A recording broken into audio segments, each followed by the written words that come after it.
Mais d'abord, voyage au cœur du monde virtuel. On l'a vu tout à l'heure, l'informatique rentre à toute vitesse dans la vie des Français. Et l'une des questions qui se posent pour les utilisateurs, c'est comment stocker ces données. Les photos, les vidéos, tout ça prend beaucoup de place.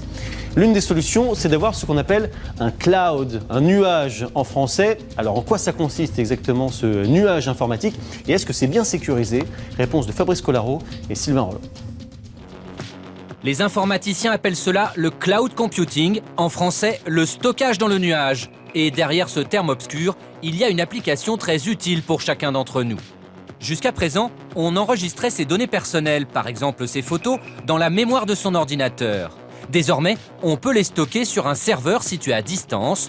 Résultat, plus besoin de copier ces clichés d'un appareil à l'autre. On peut les regarder indifféremment sur sa tablette, son téléphone, son ordinateur ou même sa télévision. Il suffit pour cela de taper son identifiant et son mot de passe. Alors, seul l'utilisateur avec son code est capable d'accéder à ces données, personne d'autre.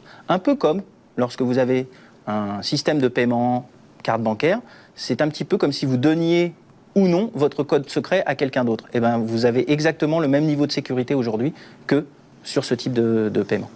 Et voici l'un de ces fameux nuages où sont stockés nos photos ou nos documents personnels. Dans ce bâtiment ultra sécurisé qu'on appelle un data center, même le directeur doit montrer l'iris de son œil pour être autorisé à rentrer. Car comme dans la salle des coffres d'une banque, des entreprises de toutes sortes viennent ici stocker leurs données sensibles.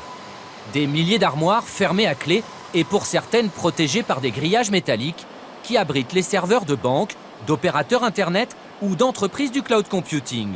Et visiblement, nos photos sont plutôt bien protégées.